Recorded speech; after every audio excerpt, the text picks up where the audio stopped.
Hello and welcome back to my channel. I am so glad that you decided to click on this video today. So today's video is going to be a tier ranking, and this one is going to be of different romance tropes.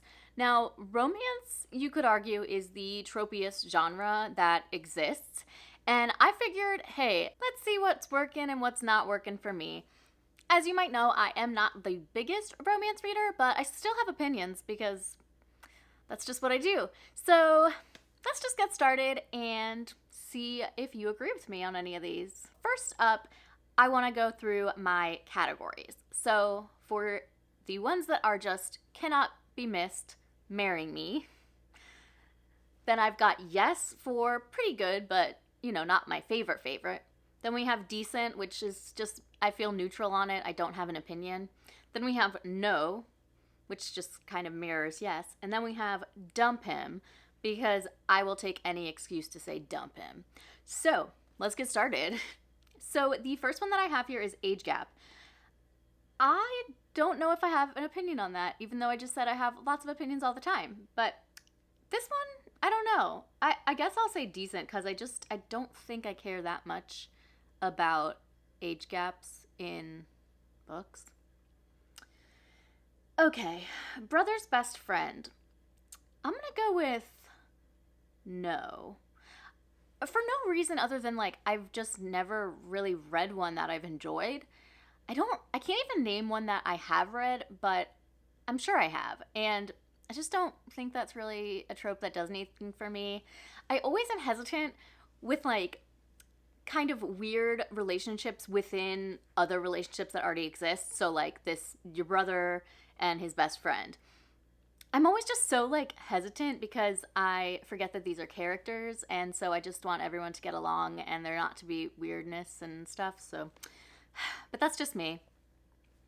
Okay, bully romance. That to me is a big old dump him. I'm not critiquing anyone's preferences for any other reason than not my preferences, but I will never be able to find it romantic when someone is mean to the person they're supposed to end up with. I just don't understand. And I will admit that I've never actually read a bully romance, but I feel like I don't need to, because I think I would just be disgusted the whole time with these people's behavior.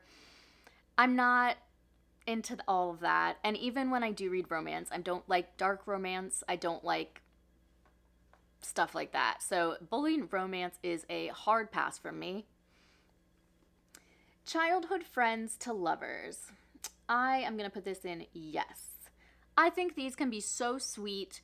I think it's also the unrequited love sort of thing, or secret pining, which I guess you could call tropes on their own, but I don't know. I just think people who know each other so well and have taken so long to get to know each other because they've known each other since childhood, I just think that's so sweet and special. And so especially if they've gone their separate ways and then as adults they find each other again, I melt. I just love it. Okay, next is enemies to lovers, and I'm gonna put this in marry me with a caveat. So I really can't stand it in a book when the characters are enemies to lovers, but there's really no reason for them to be enemies. It's more they just don't like each other, and there's no reason why. Best example of this to me is in The Hating Game, which is a book that I detest. And these two characters allegedly hate each other, but really there's no reason for them to hate each other besides that they worked at two publishing houses that merged.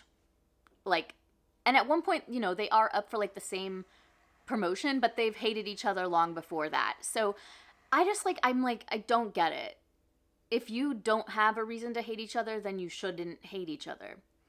So I don't know. That whole thing kind of bothers me. But in certain books, for example, The Unhoneymooners, I love the hate to love trope. That is about these brother of the groom and a sister of the bride who end up going on a fake honeymoon together because their siblings got really sick at the wedding reception.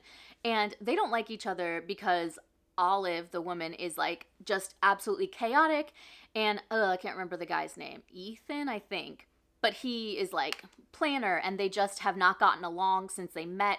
And I'm not doing a very good job of explaining this but I know there was a reason specifically, and you can tell that they bicker and they argue, and it's so cute. And of course they end up falling in love. It's romance, but that makes way more sense, and I find that way more believable than when they're just like, yeah, I hate you, but I can't really explain to you why I hate you. Could be bad writing, but really, I think it's mostly the trope. Fake dating. That is a marry me tier. I absolutely love books with fake dating. That's probably my favorite trope. If I'm gonna read a romance, like, I just absolutely love it. I think there's usually such funny scenes that come out of the fake dating trope, and I don't know. Some of my favorite romances had this as a trope in them, so like, I don't know, it's great. I love it. Forced proximity. I am inclined to put that also into marry me, because I just think that can be kind of funny when two people are just forced into a situation that they really did not want to find themselves in and suddenly find themselves falling in love. This combined with like enemies to lovers can be really fun, and I feel like that trope together just like does not get old to me. I just always am eating it up. Friends with benefits to lovers. I guess I'm gonna put this in decent. I don't have like super duper strong feelings about it, but I will say there have been a few books where I've been frustrated by this, because generally when you see this in a book, one of the characters is in love with the other and the other is just like a hookup situation, and it always feels gross to me because there's not honesty there, and someone's getting hurt either way.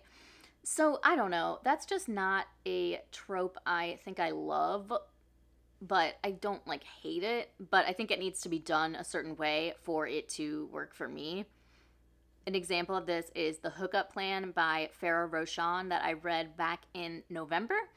And like, it was a fine book, but that part bothered me. The main character, London, is hooking up with this guy whose name I totally forget, but she is seeing it as a friends with benefits situation. Meanwhile, he has been harboring this crush on her forever. And to me, it's just kind of gross because she knows about that he wants to actually date her, and she continues to sleep with him despite this. And I just feel like that creates a weird power imbalance that gives me the ick. So yeah, that one's got to be done right. Grumpy Sunshine. Who doesn't love a grumpy sunshine? Those are so fun, but I particularly like it when the grumpy is the woman. I think that it's such a nice, like, I don't know, kind of departure from what the stereotype is, that women are also perky and bubbly and just all the time, and like men are brooding and tough. And so I think that is a really fun surprise. I've seen it done poorly though. However, what was this book called? Christmas Wrapping or something? Christmas Presents? I don't know. I think it was Tessa Bailey. It was a situation like this, but it was so bad. So don't read that one. I mean, I'm trying to think of more Grumpy Sunshine books that I've read where it's like reversed, but I can't because I don't read that much romance. But I think it can be really, really cute. Love Triangle. I am going to put this in no, because unless there is a character that is like clearly bad, I'm gonna end up feeling bad for someone, and I just like would not like to see them get hurt if it's like a man choosing between two women and they're both lovely people, but then like one of them is just like I don't know, that always bothers me. Like Karen on The Office, I don't know, every time I'm just like, she did nothing wrong. Like, we love Pam and Jim and we're happy they got together, but like Karen was like a casualty of that whole relationship, and it just makes me sad. So can't say I'm a big fan of a love triangle. The One That Got Away. I will definitely put this in yes, because I kind of feel like it can go along with childhood friends to lovers in a lot of situations. Granted, not every childhood friends to lovers situation has the two kids, as young people, like loving each other, but I think it happens a lot of the time. So I do think that The One That Got Away is a really cute trope. I really enjoy seeing that one. Only One Bed is a trope that I feel like I've heard a lot about, but I actually don't think I've ever read a book with this trope. I'm gonna put it in decent just because I feel neutral on it. It does seem a little weird to me because what situation are you in with a person you're not dating and there's only one bed? I guess like if you're on a work trip and they only get you one room or something. I don't know. Just Laura thoughts. I can't really think of a time besides that where this would be an issue, but it's in lots of books, so it must be an issue somewhere. If you know any of these that are good recommendation, I would love to come up with opinion for only one bed. So let me know. Second chance romance. So I'm gonna put this under yes, but I have obviously stipulation like I did for enemies to lovers. So I think that second chance romance can be really sweet when it's well done.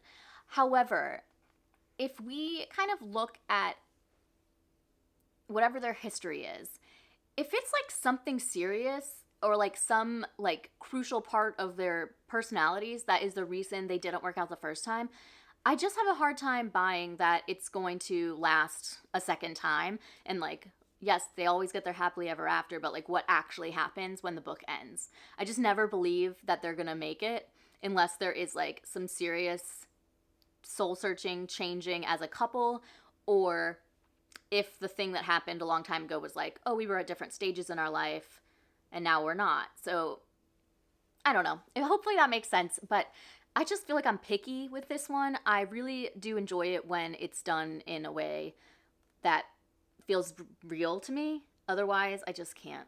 Single parent. This one's tough because I don't feel like I feel super, super strongly with it, but I think I'm actually going to put this in no. And the reason why is because I feel like a lot of times when authors are writing a romance, that is naturally the center of the book. And I feel like far too often the children, if these are single parents, end up like pushed to the wayside, and it's just kind of like they're not necessarily accounted for at all times in the book. And I understand that I am the weird one here that thinks about these things, but I just am always like, okay, so you came over randomly and your kid's asleep and you guys are like just doing it on the couch. And like, to me, I'm just like, oh no, the trauma of that child if they walk to the living room. So I just feel like those things are never thought about. And again, I know this is a me problem, but I just always find that to be the case. Like, I'm always thinking about it. And I feel like a lot of times the kids can kind of become like just not important to the story. Like, they're there for the trope and the trope alone. And I don't know. I just like all of my characters to serve a purpose when I'm reading a book. Slowburn. That for me is a marry me trope. Honestly, I love like a really, really long like build up because to me, I know a lot of people love smutty romance and that's great. I personally love a romance where I feel like characters are connecting on like a super deep level where I can like see their feelings growing for each other and getting to know each other. And I feel like in a slow burn romance that really, really happens always because there is no smut to be had in a slow burn.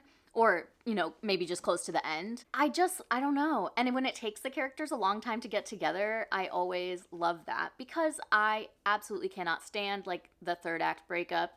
I know it happens in most romance books, but for me, I'm just like, okay, if you broke up this easily about this thing, then is this gonna last? Maybe I'm just too like pragmatic in my thinking about romance books, but that's what sells it to me is when it feels like a true real relationship, and that's what gets me like melting with the story. So slow burns for me are a definite yes.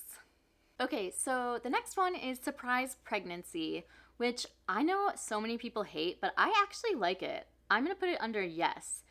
So I don't know if it's just because I'm thinking of one particular book that has a surprise pregnancy that I love, but maybe that book is Ties That Tether by Jane Jane Igaro. And I think it's like really cute and well done. I always think of the movie Knocked Up, and this, I guess, sort of is similar in a way, very vaguely. And I don't know. I think it's like kind of fun to see these. It's like forced proximity in like a metaphorical sense, in a like we need to get to know each other if we're gonna have a baby together. So like even though we don't know each other well, like let's see what happens. And I think those can be so sweet. And the last one is workplace romance. This is tough for me because while I think that workplace romance is fine, there's also some caveats with this one. And it's funny because I actually did meet my husband at work when we worked on a cruise ship. So I can't say I hate it, but I'm going to put it under yes because I do have one small caveat, is that one of these people cannot be in a position of power. They need to be either like in completely different departments or at the same level of seniority or whatever hierarchy. And I just cannot stand it when there is a power imbalance, as I mentioned before, with the age gap. And was that the age gap? I don't know. I just can't stand it when there's someone in a position of power, because it's never going to feel okay to me. It's always going to feel off, and yeah, I just don't like that. So those are some of the romance tropes that I have thoughts and feelings on. Hopefully you liked this video. I love doing these tier ranking videos, so I'm actually planning on doing some more, maybe like a horror trope or thriller trope kind of video, and you know, see how it goes from there, because I like to talk about my opinions, so this is really fun for me. I would love to know how you feel about some of these romance tropes, or just in the comments, let me know what your absolute favorite or your absolute least favorite romance trope is. If you like this video, give it a thumbs up. If you haven't subscribed, I would love it if you would, and I will see you in the next one. Bye!